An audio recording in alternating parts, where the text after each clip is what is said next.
to Glitch Please, the show where we talk about video games every week. And this week, we're getting ready for E3. So, actually, by the time this hits a lot of you, we'll be at E3. Hope you're tuning in when you're not watching this. But either way, it's going to be crazy. And want to say a quick thanks to our sponsors for this episode, Discord and Condor. We'll talk about them in a little bit. I'm Ashley. I'm Gus. I'm Adam. And I feel like I'm really far away from you guys. I didn't realize it until we looked at the wide shot. I'm going to, like, scoot over. Let's all scoot in together. Everyone's, like, now scrambling to move cameras. Hey, Sorry, what's up? I didn't look at the camera until right now. Broadcast. How's this? Is this good? All right, better. How's our Look at that. positioning? We did good. Take Awesome. two. We're real good. Actually, I have E3 brain. I will admit. I keep using the word E3 when I mean other words because I've been spending so much time I'll have a number E3 with large fries. Yesterday, I was doing a newsread, and I was supposed to be talking about the different publishers, and I just kept saying E3 instead of the publisher's names, and I had to go back and fix it. That's Jesus. Yeah. Look, we do a lot for E3. We it's 6 days of live streaming coverage that we do. We are doing the E3 conference on Saturday. We're doing all that stuff, which we'll talk about more in a little bit, but this is the calm before the storm. And hopefully you guys have found some time to play some video games during this calm time, because it's weird. We're not going to be able to play nearly as much games as we'd like to while we're actually at the event. Yeah. What you been playing? I was pretty ill. I had a cold throughout the last week. Sick. But I made time for Dark Souls Remaster. Gus.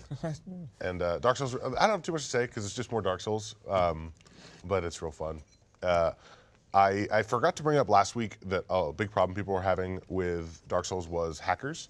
And what's happening is the same hacks that were working on Dark Souls 1 on PC work in the remaster. It seems like they would have had the opportunity to make that not the case. They still work, but they look way better now. 60 frames a second hacks. They didn't fix it. They suck. There's no excuse for it. It's total garbage and nonsense. And So do you feel like the remaster is kind of cash grabby if all they did is up-res some of the textures, or maybe not downscale them? Maybe they had them in higher textures already, so they were like, chuck these in, I don't know if it was cash grabby as much as it was like, I mean, of course it's cash grab. Everything's a cash grab at some point. They're trying to make money, but like. So maybe that's the wrong word for it. Maybe that's too insidious. I think it was a little Lazy. low effort. Yeah. I think they could have done more with it. But playing the game with an active community again is really nice. Like all the old spots that were full of people that invade you are still full of people, and that's really fun. The hacks that are happening right now are people will like curse your character to reduce his health to 50% until you like go get an item that's not extremely difficult to obtain, but kind of a pain in the ass. There's another one that like puts an egg in your head, which takes away your helmet slot. Of course it does. I mean, what are you going to do with an egg on your head? You can only get a limited number of the items to remove those. That's a pain in the ass. And then there's the big one is that they're dropping items on the ground, and which doesn't sound crazy, but if you pick that item up, they're hacked items, and your character will get soft band. Not a real band, a soft band, which then you only would matchmake with people in the soft band pool. So then you're playing with hackers. Exactly. So there's no good excuse for it. I've turned to using Windows backup and just backing up that save folder to like my secondary drive every 10 minutes. I shouldn't have to do that, but here I am. So. Well, that's a good lesson for life in general. Don't pick stuff up off the ground. Right. Don't take shit from strangers. Yeah. And don't have an egg on your head. It's going to ruin your helmet slot. It'll leave you with egg on your face. Yeah. You'll be so embarrassed. That's old. Yeah, is that an old saying? No one says that anymore? That's real Am I showing old. my age? No, I use it. Like, oh, he's got egg on his face. Yeah. Usually, though, it's when people have egg on their face. I think most of our audience will not understand that. Ask your parents. They're like, oh, you don't get the joke? Yeah, it was a meme before memes were a thing. Oh, the good old times. Yes. What have you been playing, Gus? I think I'm done now with God of War, which was an amazing game. Did you go for platinum? No, I didn't platinum it, but I think I've played as much as I want to play. How much is that? I finished all the campaign, did a bunch of side missions, went back and like tried to explore stuff that I didn't do on my first walkthrough areas. Sure. So it's an amazing game. It's near perfect, I think. I think it's definitely a system mover for PS4. Yeah. There's there's so many games I say that for about the PS4, and it's true. I mean, a PS4, damn good system. amazing. Dude. Between God of War, Uncharted, and The Last of Us remaster, and Horizon Zero Dawn. I'm saving the big one for the end. I know Bloodborne is not for everyone, but Bloodborne is a goddamn good game. Are so many good games. exclusives, and I was just in awe the whole time playing that game. It was fantastic. I had a real problem with that game where for a long time I thought I was playing wrong or I wasn't doing something right because there's like a level system that matches your gear. And I was like, I'm level 1 or I'm level 2, and like I'm really worried that I'm not progressing fast enough. And by the time I finished the game, I think I was only like level 5 or something. Yeah, dude. Like, Like the highest level is the like power level 8. levels are, yeah, I think you can technically you can hit 9, but there's only like one way to do that. Yeah. How much of the extra content did you complete Muspelheim? Did you do, what's the other one? Did you do, like all the challenges? I didn't do all the of whole them. foggy maze area. So I think we can talk about it. So Muspelheim was the fire one, right? yes. That was a pain in the ass. Most of those challenges were fun, but then there were certain ones that are like, they were creative, but a pain in the ass. Like, kill enemies only within this circle. And what ends up happening is you like lure the enemies over there, and you hit them, and they fly 20 feet away. And it's like, well, And now then you're they out of the land circle. and die. Yeah. So that's a huge pain in the ass. And there was ones that were like, don't take a single hit during this whole combat. And the don't take a hit one took me a good few hours. And I finally beat it, and I got to the top of the mountain, and at the top of the mountain you fight a Valkyrie, and it's really cool. And then it's like, all right, all the challenges have now upgraded, and there's new challenges throughout the mountain. I was like, oh man. So I went to the first one. And you have to do them. You have to do a bunch of them in the ultra hard mode, I think, for the platinum. Yeah. And I tried, I think like the first challenge you do at the bottom of the mountain was another don't get hit one, and I was like, no, I'm done. The Valkyrie fights are so challenging. Yes, They're tough. Did you find yourself like just totally bum rushing them and like doing as much of aggressive attacks as you can? Yeah, I would try to make sure my rage meter was full and just Yeah. like get through that and try to knock them down as much as I could immediately. I felt like if they weren't dead in 30 seconds, I was gonna die. Yeah. So like, but I beat all of them except for the last one. How many did you get? Did you get all of them? I actually have to go back to God of War to finish a bunch of stuff because since I played it, I've been doing a billion other things that haven't left me as much time to game as I'd like. I remember the first Valkyrie I encountered, and I didn't wait for endgame. I was just like, oh, what is this? Oh, that looks cool. And then ended up in a fight with a Valkyrie Not cool. that I was not prepared for. Yeah, It was not cool. And I was like, maybe I'm just doing this wrong. And I tried doing it a couple times because I figured maybe I just need to get good. And then eventually I figured out I'm just not supposed to be doing this now, I suspect. Yeah. Yeah, it was And a shock. that's I think the case. the first one I encountered is after you get the chisel to unlock those doors. Because there's as that you're door leaving, it's right like to there, the right, and it's like, you go, right, finally can get in one of these. and I was like, this is a lot harder like than everything else. Was that one of the ones, the cheapest Valkyries I found are the ones that like pick you up and then slam your head against the ground, drag you across the ground? Those ones, they like chain that attack, and it's a nightmare, dude. Although that's a one of great game. the best helps you can get in that is the little Atreus buddies.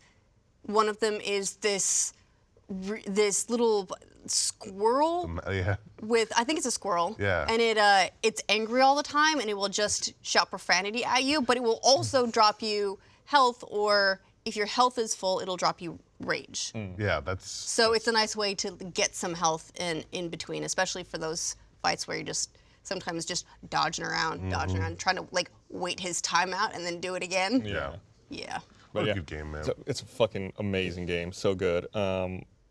It almost makes me sad that this is one of the games that they have said they're not really planning DLC for, because I want more. Yeah, well, it was a very complete story, and I like. But I yeah, guess we it can't is a get. nice We shouldn't touch. talk about spoilers, but I like the end. I felt like there was enough ambiguity with some of the stuff at the very end that leaves you thinking about directions that they could go in.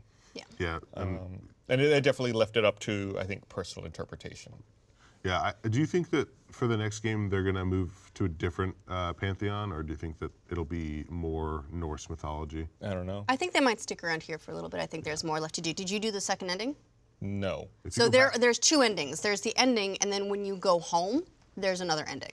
Dude, I remember when I found that. Yeah, go home, go back to your cabin. Okay, I need to do that. When I found that, I lost my pretty shit. awesome. And I texted Ashley, like, did you go home? She's like, what? I was like, go home right now. Shit, I need to go do that. Yeah, it's awesome. Oh, okay, good. So then there is a little more God of War We're talking about left. ending part 1. Okay, I got to go back. It's cool. We have to go back. Well, no, it gives me an excuse to fire it back up, which is great because that was a fucking amazing game.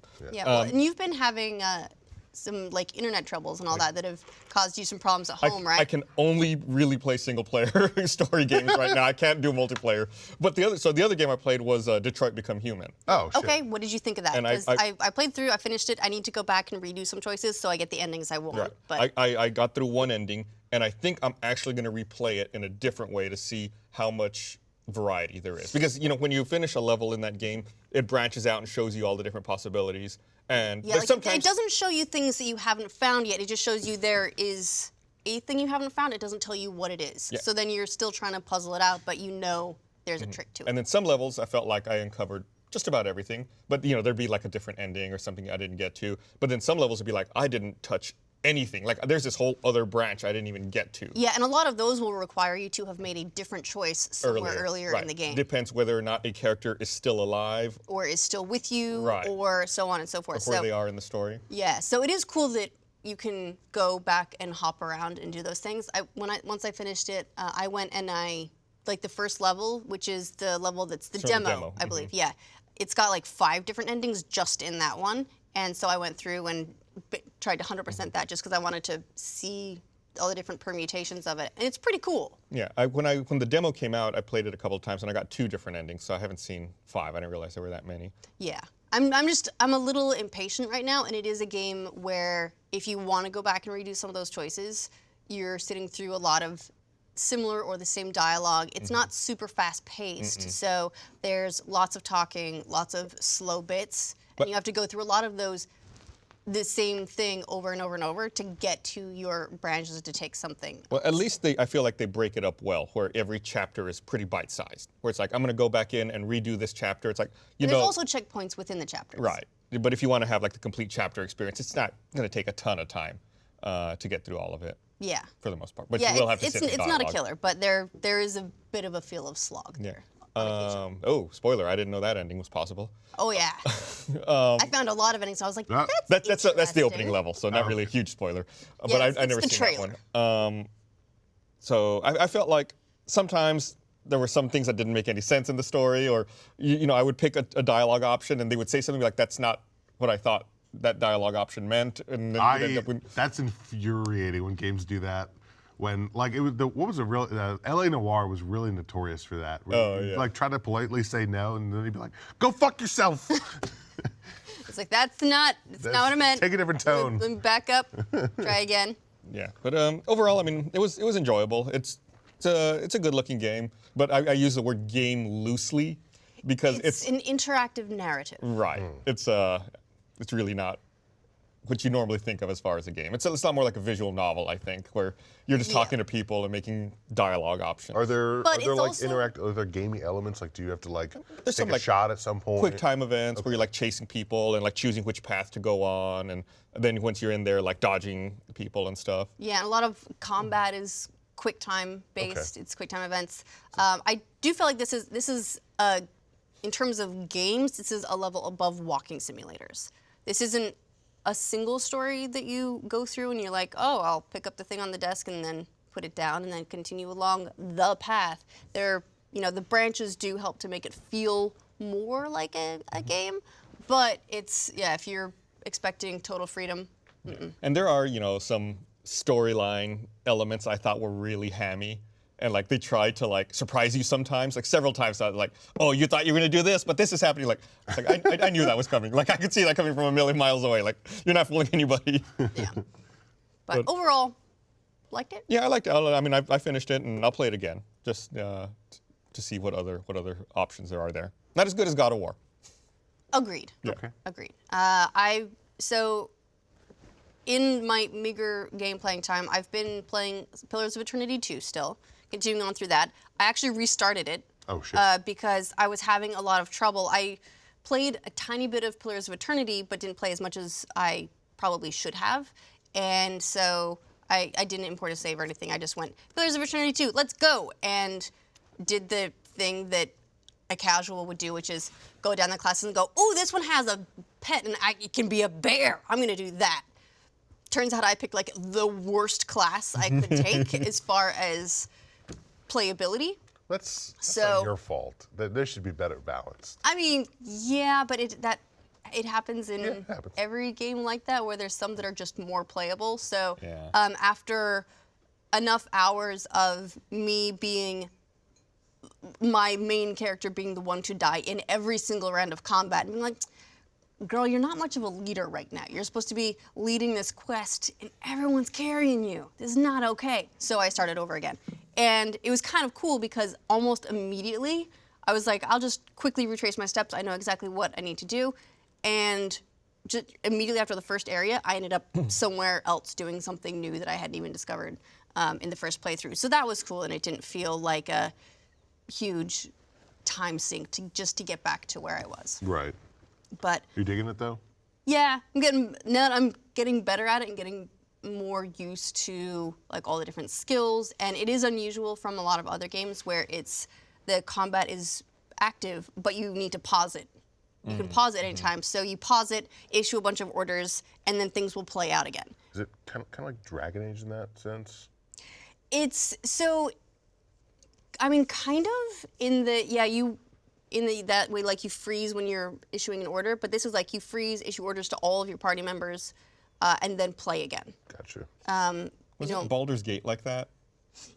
I think that's what I think of. think Yeah, so. that was something Yeah. that was like 20 years ago though. So- Yeah, I mean, this is very much that The Dating that Yourself kind of game, podcast. but it's. Back in my day. But so getting used to that again after being used to either active all the time or turn-based. I just have to remind myself every now and again, like, hey, you can pause, and that's been very, very helpful. So getting back into the skill set is important. Cool. But enjoying it past the 100-mile mark on Persona 5, everyone. Wow. Are you playing it again? I mean, you're still playing that? Too? Yeah, treadmill. Oh, yeah, right. So I restarted it for the treadmill so that I can. That's the only way I'm allowed to play it. What's your mile marker? 112 miles. Damn, Yes. that's crazy. Yeah. So just wanted to brag about that a little bit. Pretty happy about it. It's interesting when you start out with that kind of thing because I found my joints were getting really sore. Weird muscles that I didn't know that I had and I didn't know how to stretch were getting really tight, and then that would throw off something else. Like, it was weird. I think a muscle in the back of my leg got tight, and as a result, I was having issues with the arch of my foot. Weird stuff. Yeah. But over time, those have all gotten stronger. Good, Which is good. great. And like my feet have got their cool calluses on the toes, so I'm not getting blisters. Those are cool. Yeah, look, I prefer them to blisters. True. Totally. Big time. I've never been one to get blisters, which I'm thankful for, except I did on a hike one time. But every time we go on like a vacation that involves a lot of walking, Grace is like, she has those problems. She get like a big blister on her toe. And we no, first Grace. noticed it in Japan. It was rough. It's hard to, depending on the type of shoes you have. I ended up having to switch shoes because the back of my heels kept blistering, so I switched to a different pair, and that whole thing went away, which was great. But pretty happy with that. And I've just bought another game. It's not, well, there's only an alpha out so far, but it's called Graveyard Keeper. It's like, it's basically billed as Stardew Valley, except with a lot more bodies. All right. And so there's only an alpha out right now. I think the game is, I'm going to look this up. I think the game is supposed to be coming out later this year. Are you So farming for people? in August. August 15th. Yeah. But it's that sort of like the 8-bit isometric view, really cute, really charming. And so I basically pre-ordered it, and I pre-ordered the version that I could get the alpha. So Sure. Get in early, burn out before it even comes out. yeah, looks nice. probably. But this is the first bit. The alpha it's like 5-ish hours of content, and this is the kind of game, if it's anything like Stardew, where we're talking hundreds of hours. So it's good to have a little taster of what it's going to be offering. Cool. So I'm feeling it.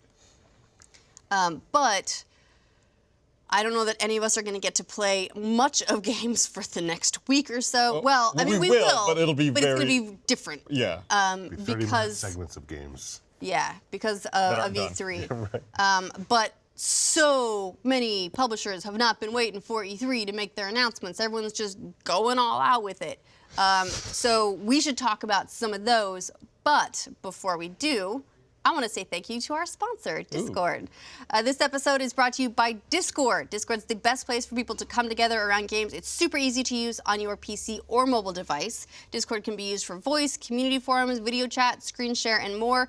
Go to the link below in the description on your PC to download it today. If you're not using Discord for voice chat or for meeting up with people to get in multiplayer matches, it's great. We use it at home all the time, even when me and Bernie and the boys are in the same room playing something together. We still use Discord because it's easier to have headphones on and use the voice chat. Hear the game and the voice at once. Exactly. So, and it makes it all really easy too. So we've got a private server, and then there's also, I think, a couple of Rooster Teeth community Discord servers as well.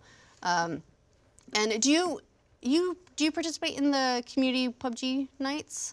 Sometimes. I haven't lately because I have poor internet at home. But I will say I was a long-time Discord holdout, but I've started using it, and I can't stop using it. What made you not want to use it? Well, I didn't understand why I needed a separate application for all of my chat, and I started using it, and you realize, like, oh, it does a lot more than you think. And when you're playing, you can adjust. With my headphones, I can adjust the volume independently of the game. I can mix it to how I just want, just right.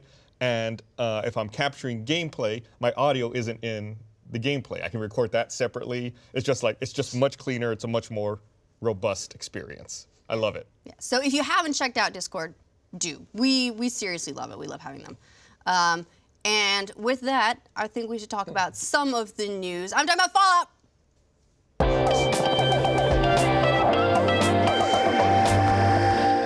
The biggest news of the past week has been the reveal of Fallout 76. You always know what the biggest news is leading up to E3 by who bought the 3 buildings.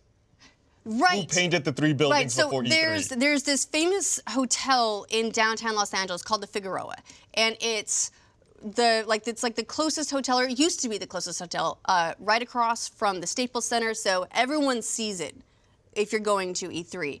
And it's these 3 panels. It's this very, very old building. The last couple of years, it was actually closed for renovations. Mm-hmm. Oh, is it back open again? It's open again. Okay. Oh, there and it is. This is the fit. There's a completed one. It's complete now. Yeah. So But they finished it. If that doesn't confirm multiplayer, I don't know what does.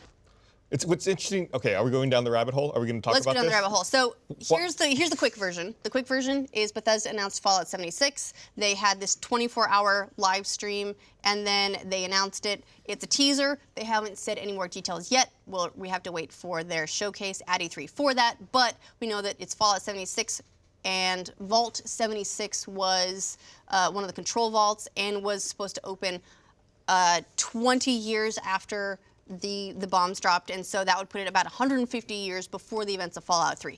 That's the extent of what we know. Go, Gus. Okay. Can we get the full version done? Because I want to talk about this image. So Fallout 76, Vault 76 has been referenced in the past. I think it was supposed to hold about 500 people. We actually have a roundtable discussion, you and I. If you haven't seen it, I highly recommend you go watch it. We're very witty and very in depth. We get really deep into this, but there's the timeline's interesting. One of the things I mentioned in that video that I just talked about was that the timing is really interesting because the year that Fallout 76 is supposed to take place, and even the month where it's supposed to take place in the Fallout universe, that's the exact same time where super mutants were created, but they were created on the West Coast. Right. So I wonder, it's just weird to me that the timing is the same. The Vault 76 is supposedly in Virginia. Well, that was just speculated on because of the song that was played, right? Well, no. In no, canon, but also, Vault 76 Vault 76 exists. There Okay. we go. There's the finished one. Can we bring it up full screen for viewers as well? There we go. So this is the finished promo for Fallout. What do you think the side of that building costs? I don't know. Last year it was Battlefront 2. So I assume it's like big budget game. Yeah, it's always a really big. Bethesda has done it for Skyrim too. Yeah, the year before it was Gwent as well. I think. So Did they get it for Fallout 4? I think so. I don't remember though. So the big question, like you said, probably confirms multiplayer. Why these two are identical? These two Vault Boys. Why is this one winking and saluting? He's like he's like in a leader position, and giving the salute and winking, and the other two are following him in an exact same motion. They're joining his game, and they're in his settlement. He's the leader of the settlement. And also, it's an interesting choice to have like the bones and these flowers here. Does that mean anything? Or am I just like looking? I've been staring at this image so much trying to figure this out. I don't know. The thing I gleaned from it is there's multiple people walking out of this vault, and one is the leader. Well, you could assume that, but right. So then it's like, are you playing with your friends and one person's like a squad leader? Well, is it like a co-op campaign where you go to one person's game and like they have the server and you join them and it's a co-op game? Right. I don't know. Or what? I mean, but. Yeah, well, so the speculation that came out of this, the rumors, the leaks via various sources is that this is going to be a Rust-style online game. It's going to the multiplayer is like everyone thinks this is going to be a multiplayer game, and the base building is going to play a role. Now, interesting thing about what we know from Vault 76 canon versus what we see in the teaser is there's a 5-year disparity. Yes. So the Pip-Boy, there's a clock. Yeah, it's the Pip-Boy 2000. Yes, that has that has the date at 25 years past. Correct. And the vault was supposed to open 20 years past. So there's a 5-year thing. Does that mean they didn't leave the vault? Did it not open on time? Well, the vault is empty. Is it? And there is the poster saying to celebrate Reclamation Day. So it seems like it's the anniversary of the vault having been opened. Right. Okay. And maybe so there's like an ongoing party afterwards. Right. Like they've already left, and now it's 5 years later. There are maybe still some people in the vault, but maybe everyone's for the most part gone out, and that's what you're playing as, that transition back from vault to outside. To outside. Yeah. So the wasteland. I wonder to some degree how online this is going to be. There's a couple of possibilities. One that it's like small online servers, maybe 500 people or something like that. But that's pretty small if you consider the size of what they could build with the Fallout universe. You mean 500 people on like one map? Sure. If it's a big map. Yeah. 500 Vault Boys parachute onto an island. No. Yes. It's Fallout Royale. But on the other hand, it seems like Bethesda has, over a longer period of time, seen some pretty good success with Elder Scrolls Online. Obviously, it had a very rough launch. It launched with an outdated model. It was full price game plus subscription. They've since changed that. They've been putting out a bunch of different content. They put out Morrowind. They just put out Somerset Isles. So they've been continuing to load that game with content for all these places that Elder Scrolls fans want to see. Could they potentially be doing something like that where this is a larger scale, more persistent online game? And I wonder what the appetite for that is. Right. Do people want that? Because I've seen some people very vocal online saying that they do not want that. I would want a Fallout MMO. I would too. But I wouldn't want it the way Skyrim or Elder Scrolls Online was done. Because Elder Scrolls Online, the quests were really like boring, like very much just like simple MMO style quests. When did you play it? At launch. Okay. At launch. But I did look back into getting into it again. And it seemed like the microtransaction model was a little too freemium for my tastes. And I don't know. When a game has more than just cosmetics on their store, it kind of like puts a bad taste in my mouth. So I would want a different team to work on the Fallout MMO if it was a Fallout MMO. Okay. Can we talk about the history of the Fallout MMO? Me being an old man, yes, no, I know the history, know. and I feel like that's something that we really haven't seen discussed online. Talk about it. Was that, Fallout and Fallout 2 was initially developed by Interplay. Bethesda came into the picture with Fallout 3. So when, Bethesda started developing Fallout 3, that came out. Now everyone associates that franchise with them. However, Interplay retained the rights to create a Fallout MMO, and they announced that they were making it back in 2007. In 2012... Oh, yes. The golden age of everyone making an MMO. Right. Absolutely everyone. If there was an MMO that could be made that wasn't Pokemon, for whatever reason, it was made. So then in 2007 they announced they were making the Fallout MMO. Of course, that hasn't come out. That descended to legal battle between Bethesda and Interplay. Interplay, they settled this lawsuit in 2012, and I think Bethesda paid Interplay $2 million and got the rights themselves to create a Fallout MMO. That's it? $2 million? In addition to whatever history they had. Like, this was the end of the settlement. Okay. So that's in addition to whatever had happened in the past. Additionally, Interplay's rights to sell Fallout, Fallout 2, and Fallout Tactics expired in December 2013. So Bethesda has totally taken over. The time frame with that seems just about right for development for them to launch a full-fledged Fallout MMO. Since it's obvious that they wanted it, since they went to court to try to get the rights back. It'll be, I mean, I think that would be the most surprising thing. I think the least surprising thing would be something like what people are speculating, that it's like Rust. Wasn't there a 4chan post? Like, yeah, there was. This months and came months out. ago? Yeah, it was several months ago. It was an anonymous source posted on 4chan that the next Fallout was going to be 76 and it was going to be like Rust. Yeah. Then no one paid attention to it because it was 4chan? just an anonymous 4chan post. There was no way to. Wasn't it also on that April it Fool's Day or really- something? I don't think so. Okay. I think this was months and months and months Okay. ago. Like it might have been. It's last December, even something like that. It was a while, but yeah, name, everything. It was just right there, and there was no way to vet it, so no one gave it any thought really.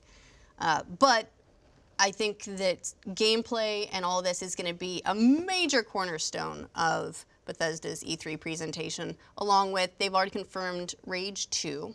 Yep. So we'll see a lot of that. I'm actually kind of super excited about Rage 2. I've kind of come around Kind to of it. super excited. At first I was like, this looks lame, and they're trying way too hard. But then another part of me was like, maybe lame is a good thing. Maybe super dumb, over the top stuff is exactly what Self-aware, Rage should be. just having Yes. fun. And I kind of want to see more. I kind of want to throw that wing blade at people. Cool. I think their it's heads got a fly lot off. of potential. Yeah. So fingers crossed there. We also got a follow-up from the Pokemon company that because there's been a lot of sort of divisive feedback from the Pokemon Let's Go announcement, which we've talked about, but that this is too casual, not what hardcore Pokemon fans, Hardcore E3 fans. E3 are looking for in their Switch game and so on. And All those hardcore Switch I can't players. believe they would casualize Pokemon. What jerks. I mean, you say that, but there's a healthy Dude. competitive scene. Yeah, and yeah, no, I know. those are the kind of people I'm- that live and breathe Pokemon and are going to be the loudest with their feedback online. Totally. And that's fine. I love that people are that invested in Pokemon. Yeah. That's great. If you love something that much, dope. think Let's Just Go don't is- be like the Star Wars fans. I think Let's Go looks pretty that good. chased off. I think it looks cool too. I think it looks cool. Yeah. As long as it's not a toxic environment. Because did you guys hear about the Kelly Marie Oh, Tran yeah, thing it's with Star everywhere, Wars? yeah.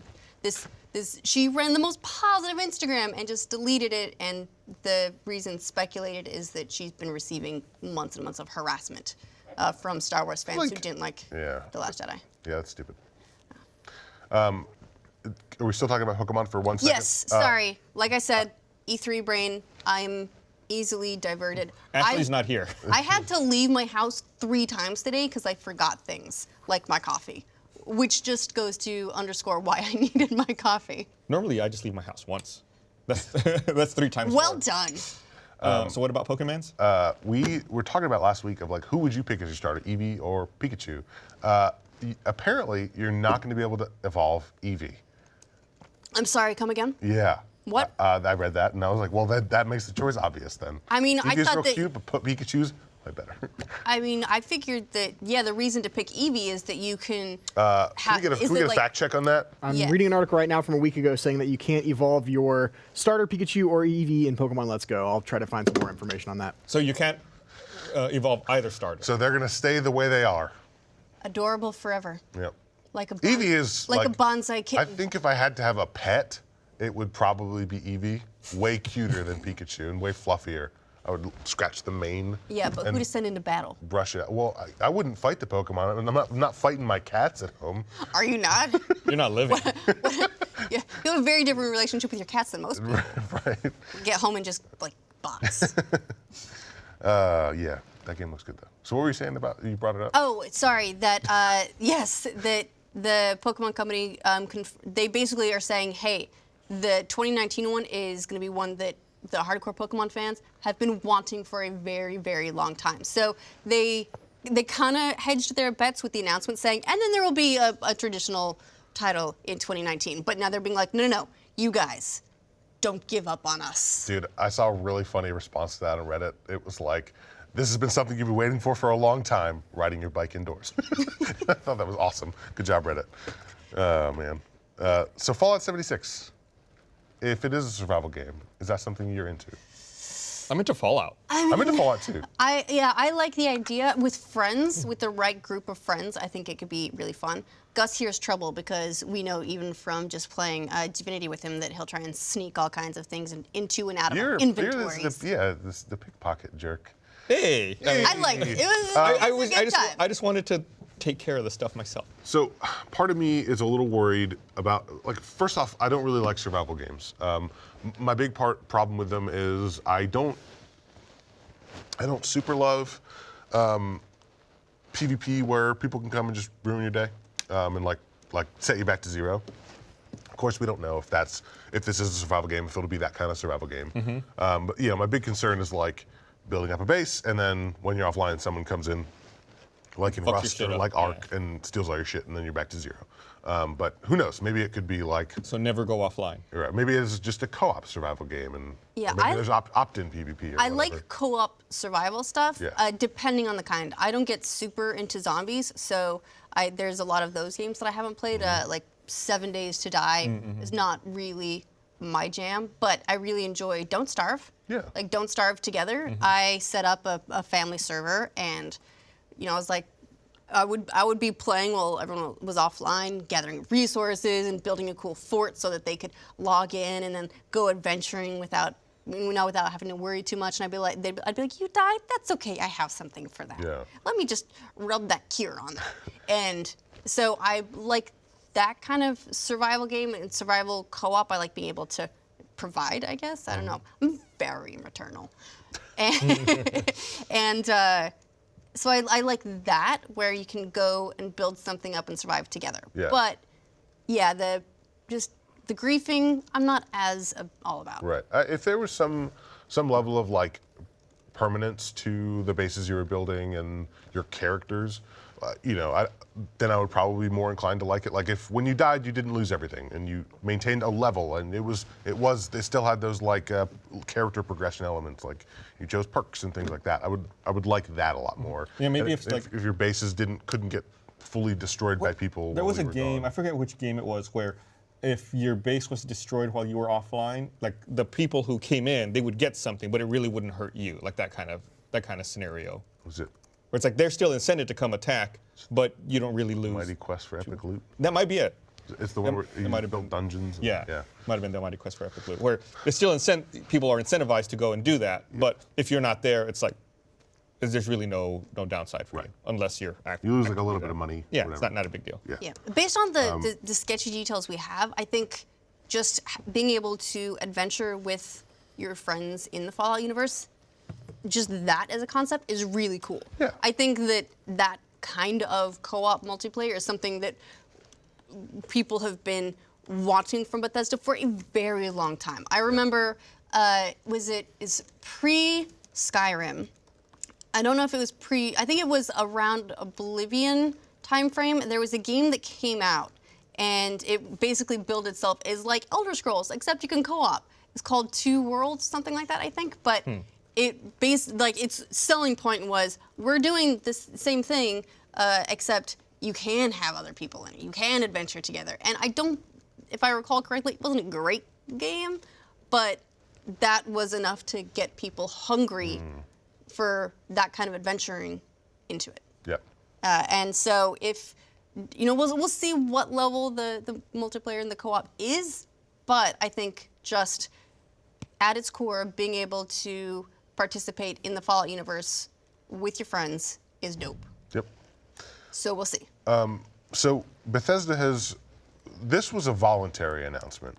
This wasn't like the Rage thing was they posted it on Walmart and Walmart they Canada, were like, right? let's just roll with it. Let's react. The Rage was a reactive announcement. Yeah, they were. This was voluntary. The first one to really lean into it. There have been some announcements since Lego DC Supervillains, Right. that kind of thing. Do you think that they've announced these are big franchises and like big deals. Do you think that they're still holding something back for E3? Yes. Of course. And do you I think do. I it's like absolutely do. you think it's something like even bigger than Fallout? Do you think it would be something? I mean, it would have to be. Didn't we do a story at Roundtable about this as well? Yes, we Oh, did. I wasn't there. Yeah. No one invited You Adam. should go check out the the biggest games E3 potentially. This is the one that Starfield? we're all hoping Yeah. for is Starfield. Yeah, that's what I'm hoping for too. Do you also think that with the wealth of games that they've already announced, clearly they have more to come. Do you think that any of them are going to be like mic drops like, yeah, and you'll be able to pre-order Fallout and it will release at midnight tonight? Oh shit. That would be, well, the speculation for Fallout 76 is, I think it's an Amazon or a retailer posted a release date for Fallout 76 of 7/6, July 6th, and then pulled it. Don't know if that was a placeholder, if someone was bad at typing, they were typing in the information and Interesting. just messed up and then went, oops, If it was and pulled if it it was back. like a month out, But That'd be wild. Bethesda did do the mic drop with Fallout Shelter. They did. And the That's- Fallout 4 reveal was like, hey, here it is, and by the way, it's coming out in a couple of months. Yeah. So they have done that before, and they seem to be more and more doing the announcements year of. They didn't- Should they we move on to our E3 preview since we're doing that anyway? Yes. We should. Okay. But before we do, I want to say thank you to our other sponsor for this episode, Condor. This episode of Glitch Please is brought to you by Condor. When you created the system that turns against you, who can you trust? On Audience Network's new show, Condor, the only survivor of an attack against the CIA, is forced to go on the run, facing moral dilemmas under life or death pressure. Who's behind this conspiracy, and can he stop them from threatening the lives of millions? Condor is based on the cult classic Robert Redford film 6 Days of the Condor. The new series stars Max Irons, William Hurt, Liam Lubani, Mira Sorvino, Brendan Fraser, and Bob Balaban. That's a cast. Bad with names, and I may have butchered some of them, but that's a hell of a cast. And I know those names, even if I'm bad at saying them.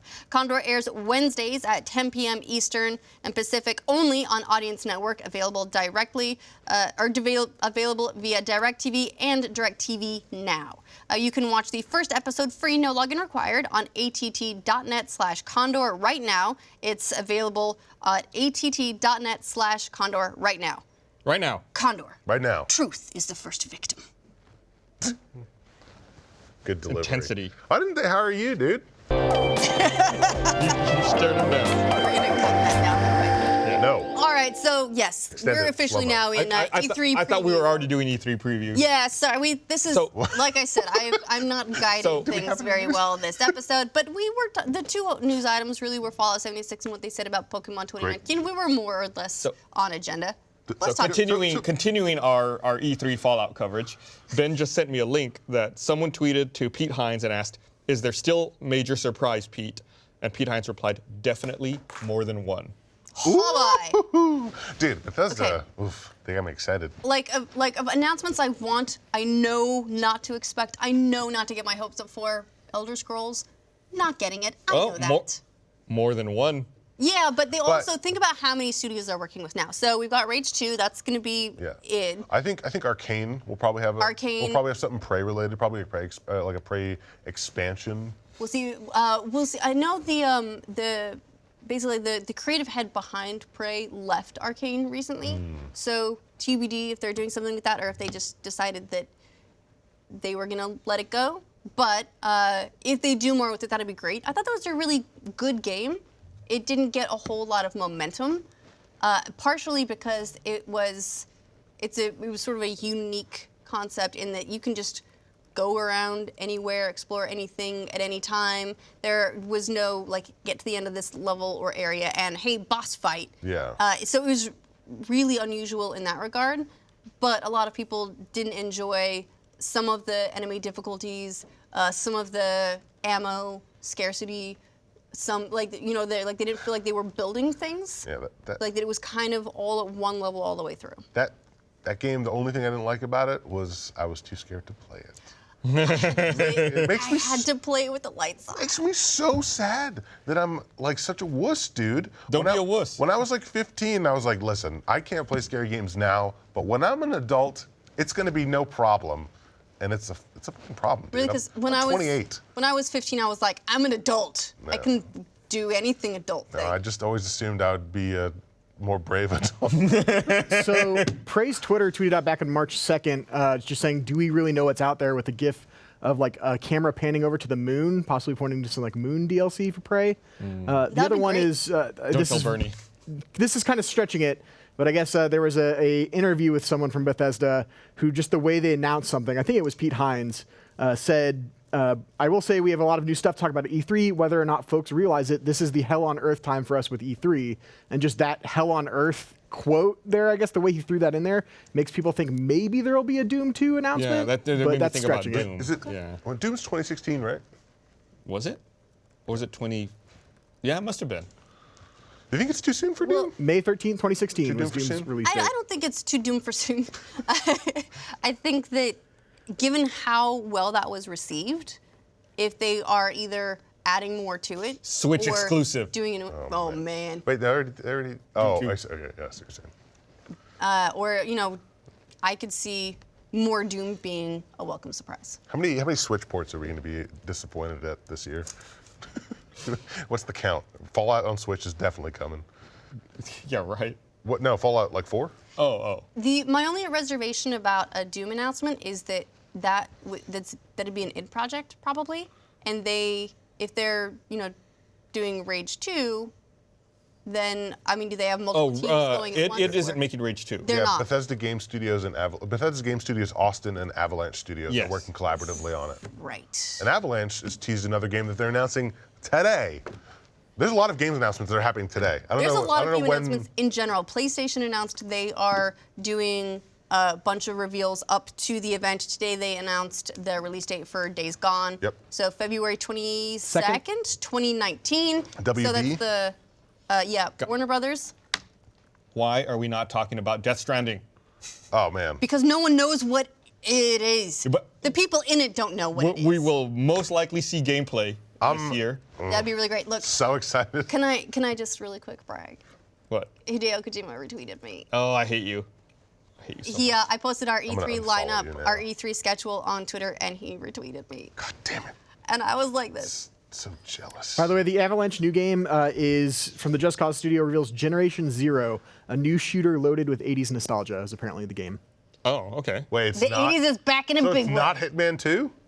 Apparently Hitman 2 was leaked, but the trailer that came out this morning was Generation Zero. Okay. All right. Is there anything left to announce at E3? Dude, We'll get to see it all at This E3. seems like it's going to be such a badass E3 just with what's been announced so far. Well, E3 I'm like is itching, dude. honestly, E3 is kind of a weird concept now. You can see the evolution where originally it was where publishers would show games to media who would then do their write-ups for the magazines or shows or whatever and spread the word to the consumer audience.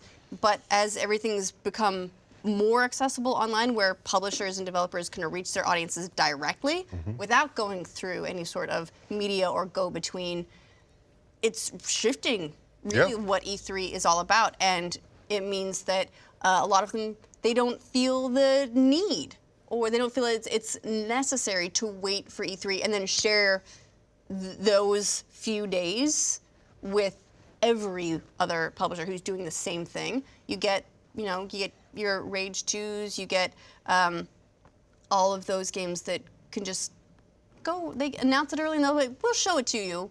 But this way, they have basically 100% of the attention for that day. And so I'm seeing that happen more and more. We're also seeing shifts in the, I don't even call them press conferences anymore. They're now briefings for the different publishers. Nintendo, they haven't done a presentation for ages. They just do their Nintendo Direct, stream it out, again, straight to their audience. And PlayStation is also shifting their strategy for their briefing this year. The internet's finally disrupting it. It's disruptive technology. So why is E3 in LA? I should be in Vegas. Like I it used to be in Atlanta a long time ago. I think it was just like 2 E3s though. It was in Atlanta. It wasn't a lot. Was Yeah, it? but then like that's exactly what I was thinking. It's like, why don't they have it in Vegas? Why is it in LA? I know they've got a contract with LA to have it there, and I think they renewed it, which is silly to me because it does seem like Vegas it has all the hotels you could want. It has the huge venues you could want. E3 is like this huge circus, and everything's flashy and crazy and glossy and super impressive, and that is what Vegas is. Yeah, and plus, in downtown LA, there's so much congestion, and it's hard. It's hard Getting to get around downtown LA is a pain in the butt. Yeah. It really is. So we are seeing this crazy shift in what E3 is, especially now as well that it's open to the public for a couple, for certain windows of time every day, and so then what publishers show and how they show it has to account for how consumers look at upcoming games. I think there may have used to been more of like that handshake of, we're showing you an unfinished build, it's buggy, it's not polished, you get this. But there's not necessarily the same handshake with consumers, so how they put together the builds they're showing may also be changing. Yeah, well, there still is at E3 behind closed doors events that like only press can go to, that you can't capture footage from, that you will then go and talk about on a podcast or on a show.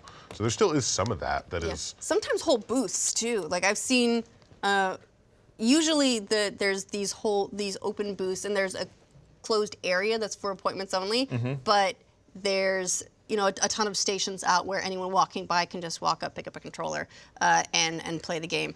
But every now and again, you'll get one of the publishers who will just put up walls around their entire booth, and there's a desk, and you check in, and then you can go inside if you're allowed. Yeah.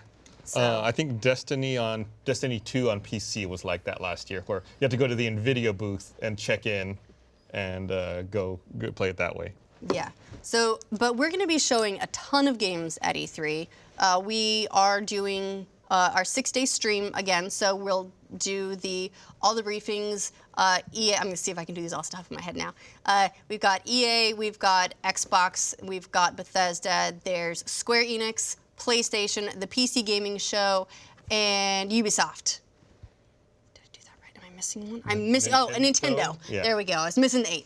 I was trying to go in order. And then Tuesday through Thursday, we're going to be streaming live from the convention center where different game developers will bring their games on. We've got a bunch of live demos of the games, which is really awesome. Yeah, I had a bunch of great live demos last year. It was really cool. Yeah, so from pretty much all the big publishers, the big games, it's fun trying to plan this because there are a bunch of spots in my schedule that are unannounced game one. Blocked out, yeah. Yeah, so we don't even know 100% what our live show lineup is because this is going to be the first time they're really shown. Right, it'll fill out as stuff is announced. Yeah, it's very exciting. Very, it's nerve-wracking as well, but it's going to be a lot of fun. We've confirmed a couple of things that I'm super excited about. Kingdom Hearts 3 is going to come on the show. We're going to have Spider-Man PS4 on the show. We're going to have Days Gone. Bethesda's coming on. Oh God, who else? I'm excited about Days Gone. We had those guys on in 2016 when they announced. Yeah, So and that it'll was be good to see how far it's come because I think they didn't show last year. I don't think they E3. did. No, they had an Did they? updated trailer. They showed some But gameplay. it was during the PlayStation briefing, but it was a little bit different. It was really showing the advance of technology, really showing a similar scenario played out with different weather. Oh, that's right. So on. That's right. I remember this now. Yeah.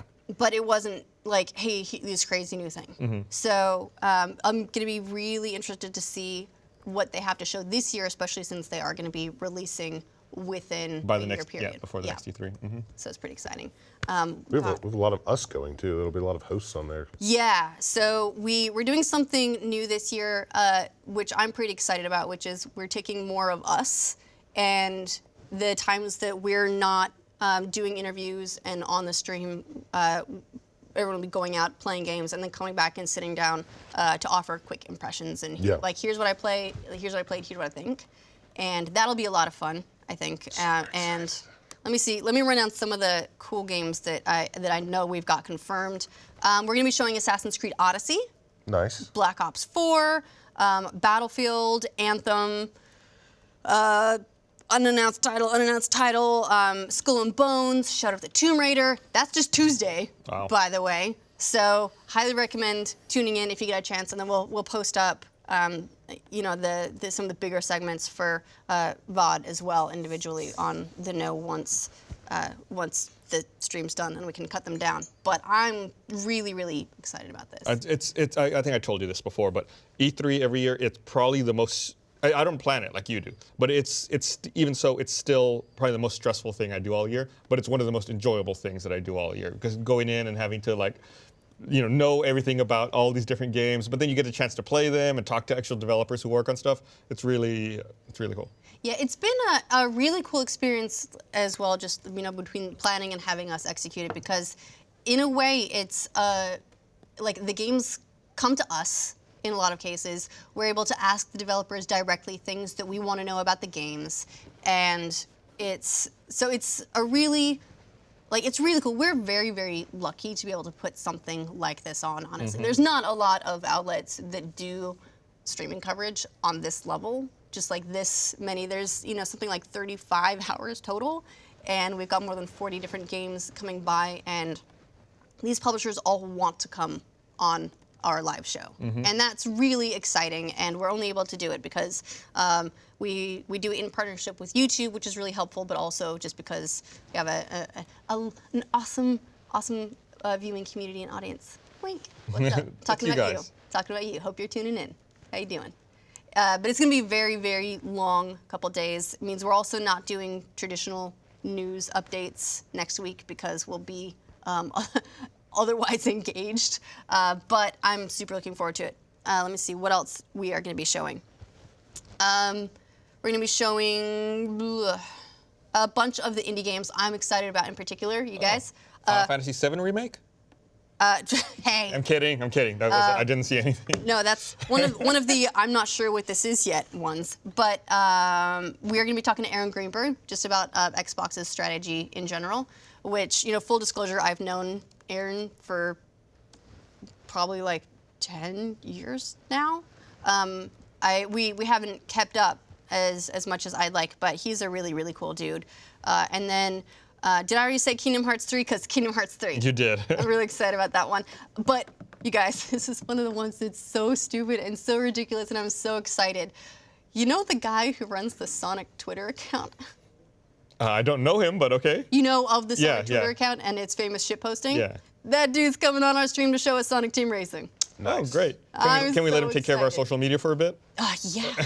Maybe we can just Do a takeover. Let's hire him away. Yeah. Because I'm just like, please, let's talk to this guy. He's going to be great. Whatever he does, It's going to be a lot of fun. He's got to go fast. He's a busy guy. So it's going to be really, really awesome. It's going to be a lot of fun. It's going to be a very busy couple of days. But we don't know everything we're dealing with yet. If you have one pie in the sky hope, you know, Death unreasonable Stranding. or not, you want mean- you want a Death Stranding gameplay. Oh yeah. Okay. Yeah, I think that's going to happen. I mean, I don't. I know. I want to play it. I want them to bring it to. You want a playable. Our stream. Yeah. I want to play All like. right, let's start tweeting I think Kojima about that. even more than Death Stranding, I think I want to play, and that's crazy to say, but I think I want to play Cyberpunk if they have it out. Ooh, that's a good one. Because, man, I love me some Witcher, dude. And Sci-Fi Universe by CD Projekt, come on. Come on! My pie in the sky, I'm not counting on getting this. I'm not getting my hopes up, but I want it. Animal Crossing. Oh, that's a good one. love Animal it. Crossing Switch. Man, I like so I like much. both of your choices here. Yeah. So again, these Appreciate are not the ones that we necessarily think we'll see, but we'd like to see. So if you guys are listening, if you can get those games into development and get a build ready in the next Yeah. couple days, You got like that would be, you got like a Specifically week. for that would be us. awesome. Yeah. A little but less than a week. It's gonna be really, really exciting. I'm looking forward to it. Yeah, me too. In 2 days at this time, we will have started our coverage. Oh my God. How does that make you feel? Well, that's by the time we're recording. By the time this comes out, we will have already started. And Yeah, we yeah, will yeah. be, let's see, when this comes out for our first members, thank you for being a first member, it's going to be the day before coverage. And by the time this video and podcast hits YouTube, it will be, EA will be going. So what did we think happened at the EA event? We saw more Anthem. We saw some Battlefront 2 DLC announcements. We saw Battlefield 5, and they spent a lot of time talking about how it's not going to be pay to win. Yeah. Lots of loot boxes in Anthem. Crazy. Yeah. You'll have a chance let's to get see. all your favorite gear. They'll Pride and have accomplishment. announced a bunch of, well, not announced, but they'll have shown off a bunch of sports games. Anthem has pivoted to Anthem Royale. That will be nice. 100 anthems drop on an island. Which They have jetpacks though, Which man. Anthem remains? Anything with jetpacks. We're gonna get. EA has bought the rights to Tribes, so we will get Oh, the Tribes. I would like some tribes. Just making bullshit up. It's total nonsense. I EA heard has- jetpacks and I was like, Tribes. EA has announced that what's the craziest thing EA could do?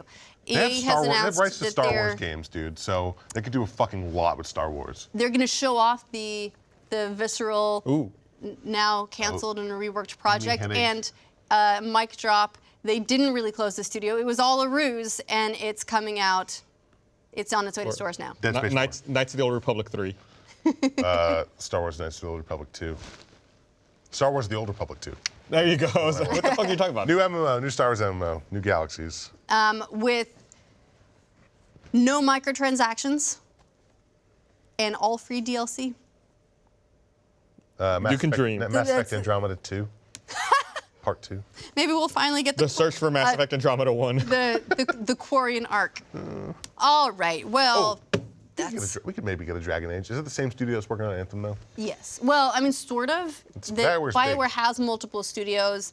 Edmonton is working on Anthem, but reportedly they've pulled in pretty much all their resources to You gotta make work it on right. Anthem. It's a big game, Yeah. dude. It's a big undertaking. Yeah. So I have my fingers crossed. I want Anthem to be good. It's just such a departure from what people know Yeah. of BioWare and like about BioWare that I worry that it's going to not play to their strengths. People have been very, without much information, have been like, this game's gonna be poop.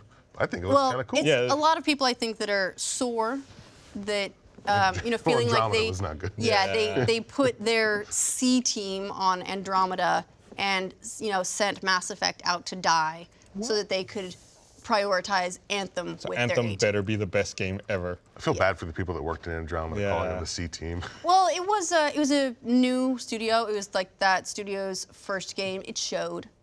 Yeah. And they've now been, those staffers have now been absorbed into EA's other work. So they're fine. They're going to be working on all kinds of crazy stuff.